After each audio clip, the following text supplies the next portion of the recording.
ফেনা আছে আৰু লগতে মই এতিয়া কফি মিক্স কৰি দিছোঁ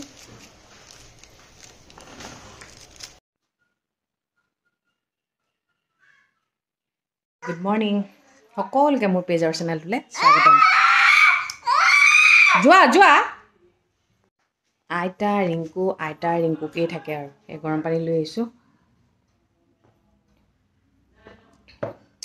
চকী লৈ গ'লেই ঘৰটোত বহিবলৈ আধা খালে মা আধা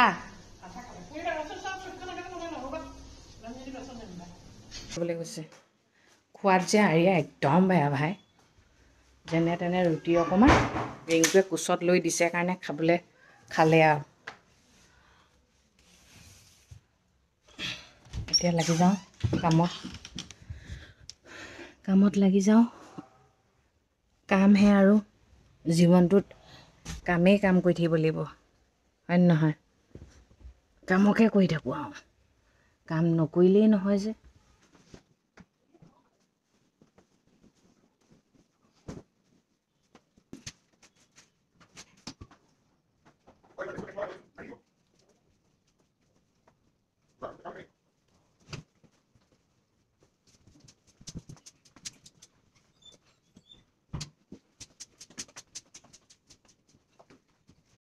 এইফালে খাব লৈছোঁ মূলা পৰঠা দেই ৰাতিপুৱা যে গোটেই ঘৰটো মূলা গোন্ধাই আছে বগা মূলা আছে বৰ মজা ইমানেই ছফ্ট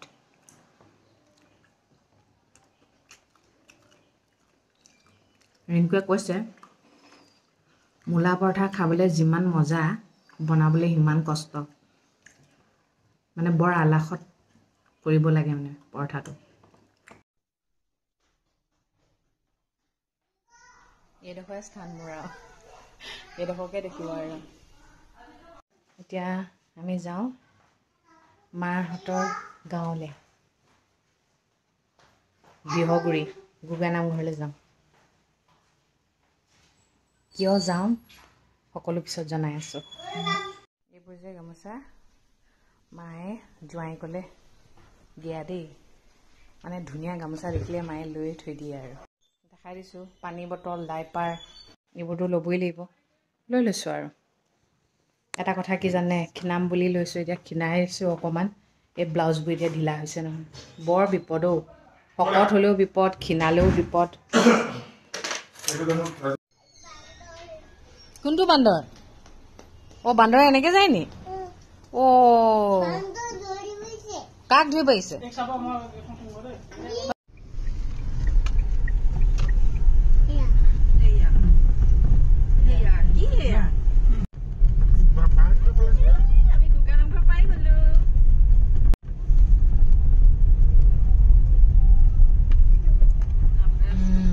ধুনীয়া লাগিছে দেই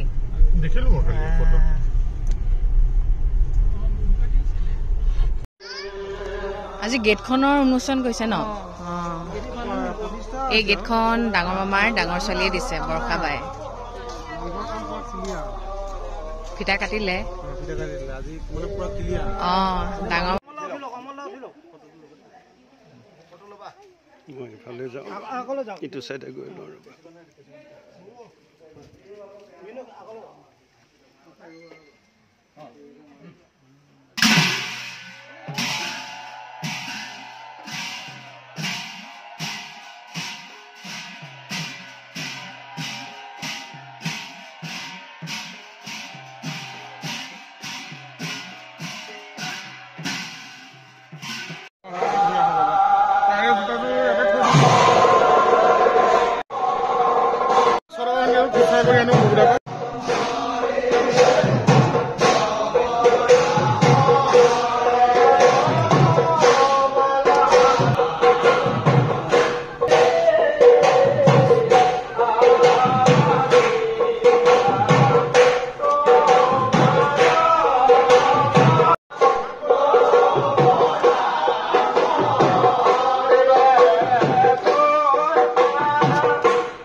বিহগুৰি গোগা নামঘৰ এই নামঘৰটোৰ মোৰ শাহুমাৰ দেউতাকে স্থাপন কৰিছিলে, কেঁচা আছিলে, কিন্তু এতিয়া গোটেই মানে মাৰহঁতৰ মানে মানুহখিনি নাতিনীয়েক চাতিনীয়েক লগ লাগি, মাৰ ছোৱালী, মামাৰ ছোৱালী লগ লাগি আৰু গাঁৱৰ মানুহে লগ লাগি নামঘৰটো সম্পূৰ্ণ কৰিলে। আৰু আটাইতকৈ ডাঙৰ কথা কি জানেনে? বস্তু এটা দেখাম। এই আহঁত গছজোপা যে দেখিছে, এই আহঁত গছজোপা শ্ৰীমন্ত শংকৰদেৱে ৰোৱা। আৰু নামঘৰটো বহুত বেছি জাগ্ৰত হয় জানেনে? বহুত বেছি। গোটেই পৰিৱেশটো দেখাই দিছোঁ, আগতে দেখাইছোঁ, এতিয়া নতুন এটা ৰূপ পাইছে কাৰণে আকৌ দেখাই দিছোঁ।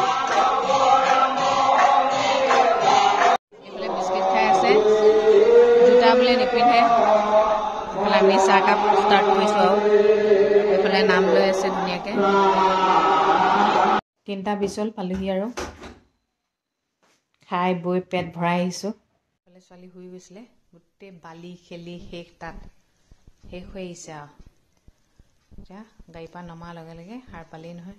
কওকচোন, দুদিন বিচাৰি বিচাৰি নাপালে যে আকৌ আজি আহিছে, মঙলবাৰ হ'লেও মুখৰ লোভ মানে সামৰিবই পৰা নাই। গাহৰি নিবলৈ আহিছে, গাহৰি। ফাইনেলি আজি মানুহজনে গাহৰি পাই গ'ল। আজি গাহৰি বইল খাব বোলে। আৰিয়া ভাগৰ লাগি শুলেই। দিনটো ইমান উৎপাত কৰিছে, মানে ভাগৰ কিয় নালাগিব ন? সৰু সৰু হাতকেইখন সৰু সৰু, ভৰিকেইটা সৰু সৰু, মগজটোৱে ইমান চিঞৰ বাখৰ। ঈশ্বৰ, বহুতে মোক সুধি থাকে মোৰ শাহুমাৰ ঘৰ ক'ত। আজি যে আমি গৈছিলোঁ, তেজপুৰৰে এডোখৰ ঠাই আছে বিহগুৰি, য'ত গোগা নামঘৰ আছে, বহুত জাগ্ৰত হয়। আজি গোগা নামঘৰৰ প্ৰতিষ্ঠা দিৱস আছিলে। গেটখন যে বনাইছে তাৰে আজি উদ্বোধন আছিলে। ডাঙৰ মামাৰ ডাঙৰ ছোৱালী দিছে, বৰষা বা। তেওঁ ডুবাইত থাকে। তাকে আজি মামীয়ে ফিটা কাটিলে। আৰু এইফালে আপোনাৰ নামঘৰৰ ওচৰৰ গেটখন জিলমিল বাই দিছে।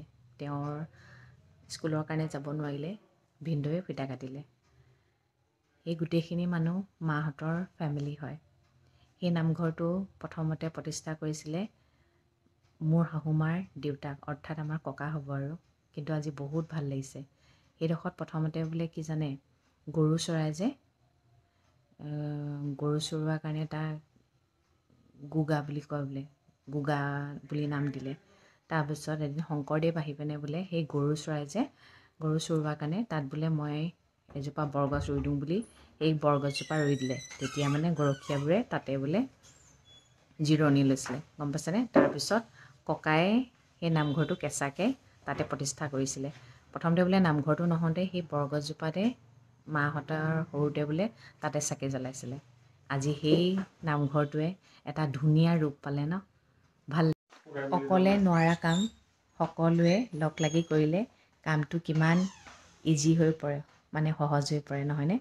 প্ৰথমতে নামঘৰটো কেনেকুৱা আছিলে একজেক্টলি, এতিয়া মোৰ আগৰ ভিডিঅ'ত আছিলে দেই, যিটো মোৰ পেজ বন্ধ হৈ গ'ল, তাত দিয়া আছিলে কেঁচা আছিলে। প্ৰথমতে আমাৰ সৰু বা আৰু আমাৰ ঘৰখনে মিলি আমি নামঘৰটোত টাইলছ লগাই দিলোঁ। তাৰপিছত এই গ্ৰিলখিনি দিলে আমাৰ ডাঙৰ জেঠাই, গুৱাহাটীত থকা। তাৰপিছত দেখিছেনে, এতিয়া গেটখনো ডাঙৰ মামাৰ ডাঙৰ ছোৱালীয়ে দিলে। তাৰপিছত জিলমিলবাই সেয়া দিলে। এনেকেই লগ লাগিলে হৈ নাযায়নে? আজি তাকে মোৰ মনটো বহুত ভাল লাগিছে। মই নাতি বোৱাৰী হয় ককাৰ কাৰণে, কিন্তু বহুত প্ৰাউড ফিল কৰিছোঁ। তেওঁ য'তেই আছে তাৰ পৰাই তেওঁ কিমান শান্তি পাইছে ন? তেওঁৰ ফেমিলিয়ে, তেওঁৰ ল'ৰা ছোৱালী, তেওঁৰ নাতিনীয়ে লগ লাগি নামঘৰটো কমপ্লিট কৰিলে।